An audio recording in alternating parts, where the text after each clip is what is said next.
What's going on, guys? Welcome to episode 10 of the Sports Business Leaders Podcast. My name is Justin Tichenell, and on today's episode, we're featuring a very special guest, Noah Glantz, the New York City chapter lead for Sports Business Leaders.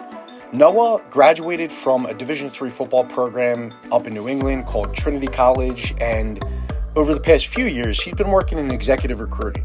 So Noah's a rising star in the sports industry, and he talks about how his experience as an athlete has helped shape his career in sports so far. Without further ado, let's dive right into the content. Thanks so much for having me, guys. Absolutely. Yeah, excited to chat. So, Noah, you've built a career at the intersection of talent, leadership, and strategy in the sports industry. Can you share a bit about your journey, what led you to the space, and what have been some of the defining moments in your career so far? Yeah, it goes back to being an athlete growing up. Played football all throughout high school, and then was fortunate enough to play in college. Uh, Knew very quickly that I was not going to the NFL, and started to think about what I wanted to do. After my playing days were over, not knowing exactly what that might be, someone gave me the advice, well, if you don't know what to do, try a bunch of different things. And consulting was a great way to do that. So I was fortunate enough to land at a firm doing some consulting work, working across all industries. And after a few years of doing that, I realized that it just wasn't something that I was very passionate about. Working across a variety of industries that I couldn't really relate to. Uh, in order to, try to find something that would really speak to me, I thought about what I really cared about, which was sports. And so I was fortunate to move into, our sports practice and, focus, like you said, on recruiting leaders in the sports ecosystem, working both at the team level as well as in the companies that are operating within the sports world. So, it's been an amazing experience, and I've loved it, ever since. Yeah, Noah, great to have you on the show. Love to hear that background.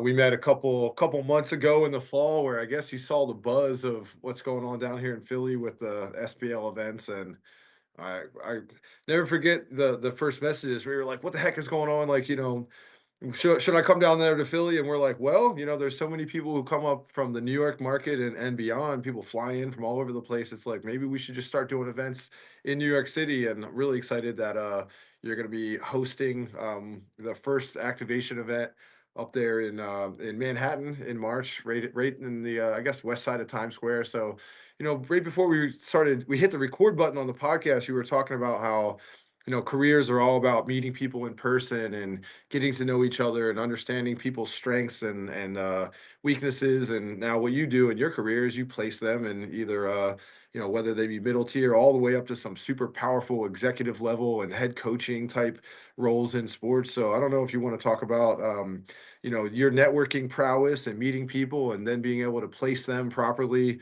in the sports ecosystem, but I'd love to hear your insights on that. Yeah. I think that, I mean, business in general is just based on who you know and the connections you're able to build. But I think even more true is how important that is in sports. Everything in sports happens face to face. Maybe besides esports, which maybe we'll talk about later. But uh, sports is just such an in-person industry, and after moving into the sports industry and the work I do, I felt like I was a little bit looking at it from the outside in.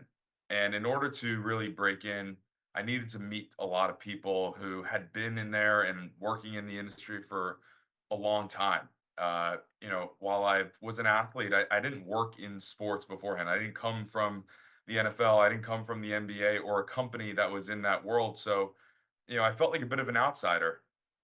And, in order to meet a lot of people, the best place to do that is at a lot of these networking events that are on, all love to the Sports Business Journal and Sportico and, uh, the Super Bowl and the NBA All Star Weekend. These are great events where some of the most powerful people in sports get together. But unfortunately, for a rising professional like myself living in New York City, not necessarily part of the budget. And while I like to think that the work I do is the center of the universe, my company doesn't necessarily view it at like that all the time. And so, I've had to get creative about how I meet with people. A lot of coffee chats. Coffee is very cheap, and so getting together for coffee is a great way to do it, and something that I really try to do. And seeing what Jake and Justin, what you guys have done in Philly, it's such a no-brainer to try to do that in New York. And like you guys said, creating value and giving people opportunities to meet people, I think is the best way for to meet. And I'm really excited for what we're doing in New York and what we're building there.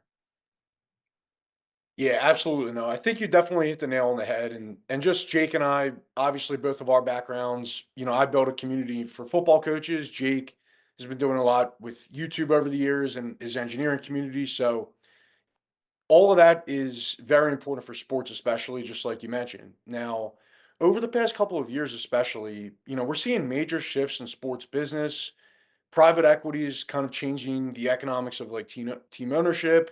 NIL's pretty much replacing college sports. Like it's reshaping how college sports are played. And a lot of new technologies like AI and digital media are creating new opportunities and challenges across the board. Now, with all that change, what trends in hiring and executive leadership do you anticipate shaping over the next 1 to 2 years?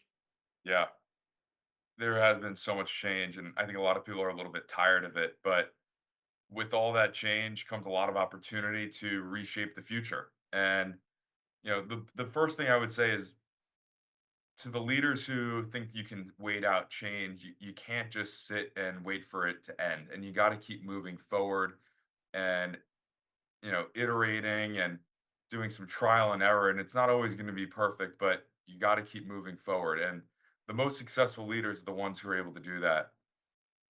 Sports, has undergone a lot of change over the years, but maybe this time and this period in history is the most change it's experienced, I would say, especially at the college level. Changes happening in professional sports as well. But changes happen in every industry throughout all time. And if you look at the energy industry, the transition from oil and gas to clean energy, if you looked at technology, they've gone through tremendous amounts of change. I mean, AI and what it's doing right now. And so I think that for some people in sports to think that sports is special and different is not necessarily 100% true. And what we can do is get a lot of value and insights from people from outside the industry, and we're seeing that happen. Leaders from, CPG companies, from technology companies, from hospitality companies are starting to move into the sports industry. And what they're able to do is bring best practices and tell people about how they've gone through transformation before and bring that into the sports industry as they do it today. You know, as far as hiring goes, while there has been, with all this change and needing to bring people from outside industries, historically sports has operated by the value proposition that you get to work for a sports team and you get to work for a league. And that's really cool because, that's what people want to do growing up, and you get free tickets. Not everyone particularly cares about that, especially when they were making double the salary when, coming from a Meta or coming from Tesla. And so if you want to get the top talent, sometimes you got to pay for that. And or you have to adjust your value proposition. You know, Sports are doing that now, and I think that they're defining them less as sports companies specifically and more maybe as a technology company, as we've seen at the startup level, or the companies that are moving into this space. They wouldn't define themselves as a sports company first; they'd define themselves as a technology company. Uh, Even at the team and league level, I think they're less and less operating like they're a team or a league. They're an they're entertainment companies, or some of them are even becoming real estate companies with how they're investing in land around their stadiums, hospitality companies. And when you reframe what your company or what your organization is and what it's looking to do, you might be able to attract a different kind of leader, the different profile of a candidate than you would have been before. Yeah, no, I love that. And, obviously you're a few years into your career at this point, still, a rising professional. What's one piece of advice you give to a rising professional who's trying to position themselves similar to how you are in your career right now? Great question. I think, I hit on it a little bit before, but the first one is to try to meet as many people. And if you're able to try to meet them in person as much as possible, that would be, the first key piece of advice I would give. Next I would say don't always go and chase the salary or chase the title or the promotion. There's a lot of value in learning and being in a role where you're going to get as much exposure to opportunities and as much exposure to top leaders as well. That mentorship, while maybe you're making less than you would like to, the mentorship will, pay dividends beyond anything you could have made right now in the future. And then, lastly, I would say just be a sponge, ask as many questions as possible, and never stop learning. I think that it's very easy, especially with the amount of information that's out there, to continue growing and always be a student. Always try to learn. You never know you never know the answers to everything, and so try to go into everything with an open mind that someone has something to teach you or tell you. Yeah, no, that's great advice. Really appreciate you sharing all that today. What's the best way for the community to stay in touch with you? Yeah. The first one would be come to our event on March 4th. I'd love to see you there. It's going to be an incredible event. This is going to be the first one, and we're really going to blow it out for this first opportunity that we have. After that, LinkedIn, Noah Glantz, would love, to connect with you. Feel free to send me a note. And, like I said, I would love to meet you and and connect on a call. Or if you're here in New York for coffee, either way, I'd love to see you. So, Awesome. Really appreciate it, Noah. Thanks, community, for watching. Really appreciate it. And we'll see you on the next episode. Thanks, Noah. thanks, guys.